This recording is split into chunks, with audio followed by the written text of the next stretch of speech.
வல்லரசு தினம் ஒரு திருக்குறள். குறள் கூடா நட்பு. குறள் எண் 823. பல நல்ல கற்ற கடைத்து மனநல்லர் ஆகுதல் மாணார் கரிது. குரு சிவயோகி அவர்களின் விளக்கம்.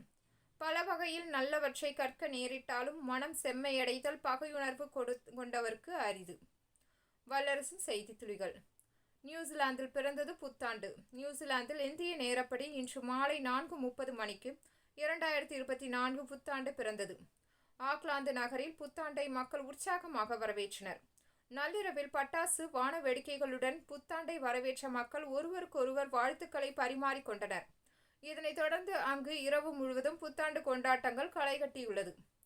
இன்று இரவு 7 மணி முதல் புத்தாண்டை இன்று இரவு 8 மணி முதல் நாளை காலை 6 மணி வரை மெரினா கடற்கரை சாலைகள் மூடப்படும் என தெரிவிக்கப்பட்டுள்ளது. இரவு 7 மணி முதலே கடற்கரையின் உட்புற சாலைகள் மூடப்பட்டு வாகனங்கள் நிறுத்த அனுமதிக்கப்படாது. குறிப்பாக பைக் ரேஸில் ஈடுபடுவோரை கண்காணிக்க பிரத்யேக சிசிடிவி கேமராக்கள் பொருத்தப்பட்டுள்ளன. சிவானந்தா சாலை, வாலாஜா சாலை, பாரதி சாலைகளில் வாகனங்களை நிறுத்த ஏற்பாடு செய்யப்பட்டுள்ளது. புத்தாண்டு அன்று இரவு கோயில்கள் திறக்குமா? புத்தாண்டு அன்று இரவு 12 மணிக்கு வழக்கமாக திறந்திருக்கும் கோயில்களில் இந்த ஆண்டும் தரிசனம் செய்யலாம் என்று அமைச்சர் சேகர் பாபு தெரிவித்துள்ளார்.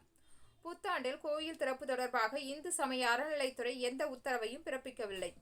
எனவே பொதுமக்கள் எப்போதும் போல கோயில்களுக்கு செல்லலாம். புத்தாண்டை முன்னிட்டு கோயில்களில் பாதுகாப்பு அதிகரிக்கப்பட்டுள்ளதாக அவர் தெரிவித்துள்ளார்.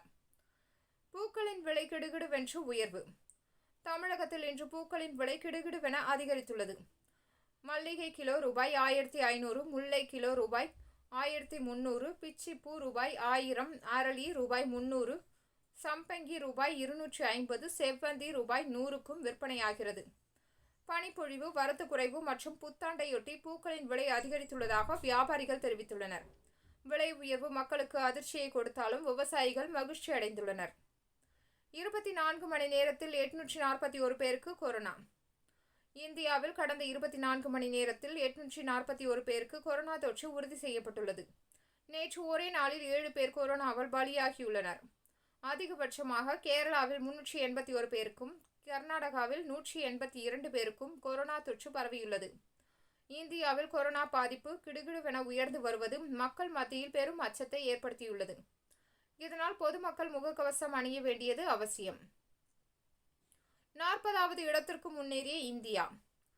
ஆரோக்கியம் குறித்த ஆர்வம் நாட்டு மக்களிடம் அதிகரித்து வருகிறது என பிரதமர் மோடி மகிழ்ச்சி தெரிவித்துள்ளார்.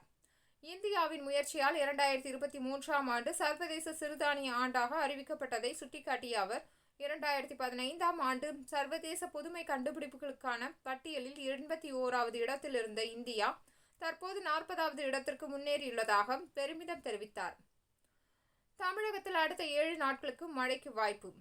தமிழகத்தில் அடுத்த 7 நாட்களுக்கு மழைக்கு வாய்ப்புள்ளதாக வானிலை மையம் தெரிவித்துள்ளது. அரபிக்கடலில் நிலவி வந்த காற்றழுத்த தாழ்வு பகுதி அதே இடத்தில் மையம் கொண்டுள்ளது. இதன் காரணமாக தமிழகம் மற்றும் புதுவையில் அடுத்த 48 மணி நேரத்திற்கு லேசானது முதல் மிதமான மழை பெய்ய வாய்ப்புள்ளது.